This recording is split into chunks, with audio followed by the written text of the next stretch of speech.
Hi കൂട്ടുകാരെ, ഇന്ന് നിങ്ങൾക്ക് എല്ലാവർക്കും ഏറെ ഇഷ്ടമുള്ള കാസർഗോട്ടുകാരുടെ സ്പെഷ്യൽ ചക്ക നുള്ളിയിട്ടതാണ് ഞാൻ ഷെയർ ചെയ്യുന്നത്. ഭയങ്കര ടേസ്റ്റി ആയിട്ടുള്ള റെസിപ്പിയാണ്. പെട്ടെന്ന് തന്നെ പെർഫെക്റ്റ് ആയിട്ട് എങ്ങനെ ഉണ്ടാക്കുന്നതെന്നാണ് ഞാൻ കാണിച്ചു തരുന്നത്. നല്ല ഇനം പഴുത്ത വരിക്ക ചക്കയാണ് ഇതിനാവശ്യമുള്ളത്. പിന്നെ പച്ചരി വെച്ചിട്ടാണ് ഞാൻ ഇന്ന് റെസിപ്പി ചെയ്തെടുക്കുന്നത്.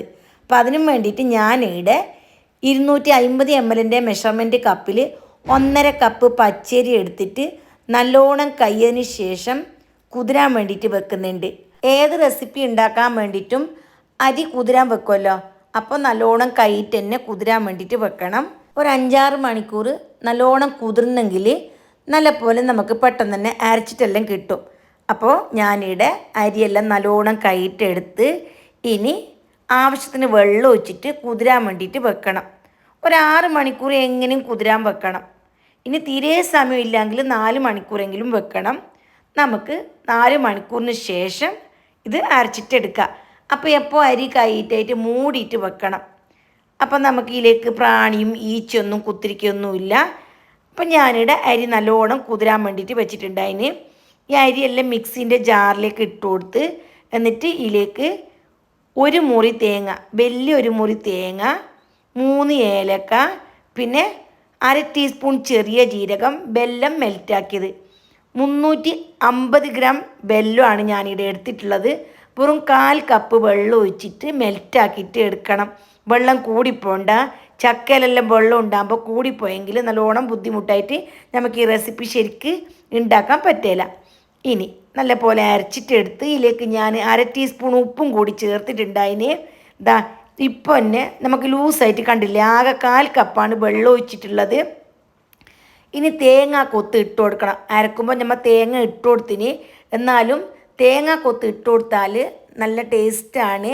പച്ച തേങ്ങ തന്നെ കൊത്തിയിട്ട് ഞാൻ ചെറിയ ചെറിയ പീസാക്കിയിട്ട് എടുത്തതാണ്. പിന്നെ വേണ്ടത് വരിക്കച്ചക്ക. ഇത് 3 കപ്പുണ്ട്. വരിക്കച്ചക്ക കുറച്ച് കൂടുതലിട്ടാൽ നല്ല ടേസ്റ്റ് ആയിരിക്കും. അപ്പോൾ എൻ്റെ കയ്യിൽ ഇത്ര ചക്കയേ ഉള്ളൂ. നിങ്ങളെ കയ്യിൽ ചക്ക കൂടുതലുണ്ടെങ്കിൽ കുറച്ചും കൂടി നമുക്ക് അധികം ഇട്ട് കൊടുത്താൽ നല്ല ടേസ്റ്റി ആയിട്ട് നമുക്ക് റെസിപ്പി ഉണ്ടാക്കാൻ പറ്റും. ഇനി വെള്ളം ചേർക്കാണ്ട് നമുക്കിത് അരച്ചിട്ടെടുക്കണം. നല്ല പേസ്റ്റ് പോലെ തന്നെ അരച്ചിട്ടെടുക്കണം. ഒരു തുള്ളിയും വെള്ളം ഒഴിക്കണ്ട.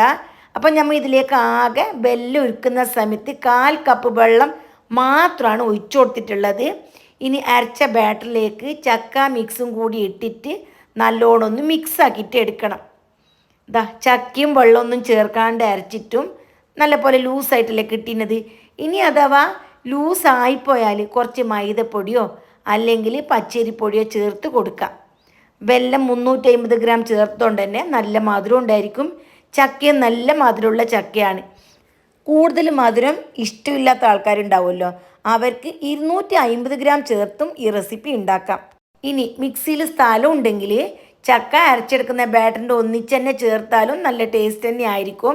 അപ്പോൾ എൻ്റെ മിക്സിയിൽ ആദ്യം അരച്ചെടുക്കുമ്പോൾ ഫുള്ളായിട്ടുണ്ടായിന്, അതുകൊണ്ടാണ് ഞാൻ വേറെ തന്നെ അരച്ചിട്ടെടുത്തത്. ഈ ഒരു പരുവാണ് നമുക്ക് വേണ്ടത്. അപ്പോൾ ഇതിലേക്ക് ഞാനിപ്പോൾ അരിപ്പൊടിയും മൈദപ്പൊടിയും ഒന്നും ചേർത്തിട്ടാ മിക്സാക്കിയിട്ട് നോക്കുമ്പോൾ വെള്ളമെല്ലാം കറക്റ്റായിട്ടുണ്ടായിന്. ഇനി എണ്ണ ചൂടാവാൻ വെച്ചിട്ട് സ്പൂണ് കൊണ്ടോ കൈ കൊണ്ടോ നമുക്ക് നുള്ളി ഇട്ട് കൊടുക്കാം. ഇങ്ങനെ ഓരോ ബോൾസാക്കിയിട്ട് നുള്ളി ഇട്ട് കൊടുക്കണം. അപ്പോൾ ഇതിന് കഴിയുന്നില്ല എങ്കിൽ നമുക്ക് സ്പൂണ് വെച്ചിട്ടും ഇങ്ങനെ കോരി ഒഴിച്ചു കൊടുക്കാം. കുഞ്ഞു കുഞ്ഞു ബോൾസ് മതി, വലിയ ബോൾസാക്കിയിട്ട് എടുക്കണ്ട. ഇനി മീഡിയം തീയിൽ വെച്ചിട്ട് തന്നെ ഇത് ചുട്ടെടുക്കണം. ഒരു ഭാഗം ലൈറ്റ് ഗോൾഡ് കളറാകുമ്പോൾ തിരിച്ചിട്ട് കൊടുക്കണം.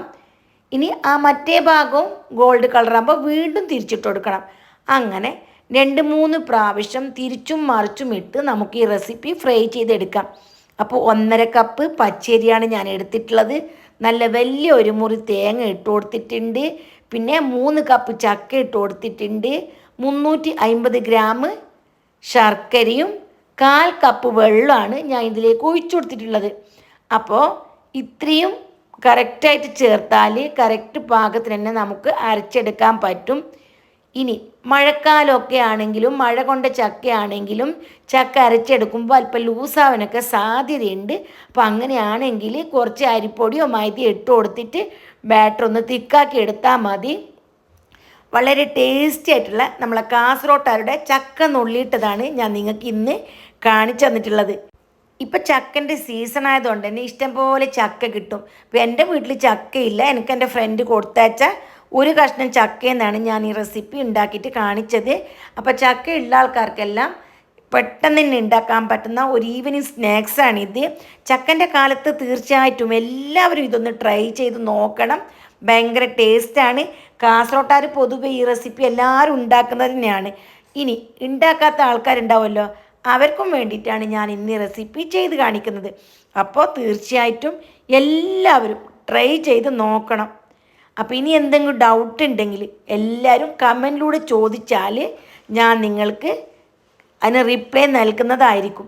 പിന്നെ വരിക്കച്ചക്ക തന്നെ ഇതിനെടുക്കണം. പഴഞ്ചക്ക ഉണ്ടല്ലോ, ഒരു സോഫ്റ്റ് ആയിട്ടുള്ള ചക്ക, ആ ചക്ക വെച്ചിട്ട് ഈ റെസിപ്പി ഉണ്ടാക്കിയാൽ കറക്റ്റായിട്ട് കിട്ടില്ല. പിന്നെ നിങ്ങൾക്ക് ശർക്കരയ്ക്ക് പകരമായിട്ട് പഞ്ചസാരയും ചേർക്കാം, എന്നാലും ശർക്കരയാണ് കുറച്ചും കൂടി ടേസ്റ്റ് കൂടുതൽ. ഇനി ചില ആൾക്കാർ ഇതിലേക്ക് ഒരു നുള്ള അപ്പക്കാരിൽ ഇട്ട് കൊടുക്കാറുണ്ട്. അപ്പം അങ്ങനെ വേണമെങ്കിൽ ഇട്ട് കൊടുക്കുക. പിന്നെ അതിൻ്റെ ഒന്നും ആവശ്യമില്ല. ഇത് ഓയിലിടുന്ന സമയത്ത് തന്നെ നന്നായിട്ട് പൊങ്ങിയിട്ട് നല്ല ഷെയ്പ്പായിട്ട് വരും. ഇനി കട്ടി കൂടിപ്പോയാൽ നമുക്ക് ഇങ്ങനെ ഷെയ്പ്പായിട്ട് ഉരുണ്ട് കിട്ടില്ല. ആ ഒരു കാര്യം കൂടി ശ്രദ്ധിക്കണം. കൂടുതൽ കട്ടിയായി പോണ്ട, നമുക്കിങ്ങനെ കോരിയിട്ട് ഒഴിക്കാൻ പറ്റുന്ന ഒരു പരുവത്തിൽ വേണം ഉണ്ടാക്കിയിട്ട് എടുക്കാനും. അപ്പോൾ വീണ്ടും കാണാം. ജസാക്കല്ലാഹ് ഖൈർ.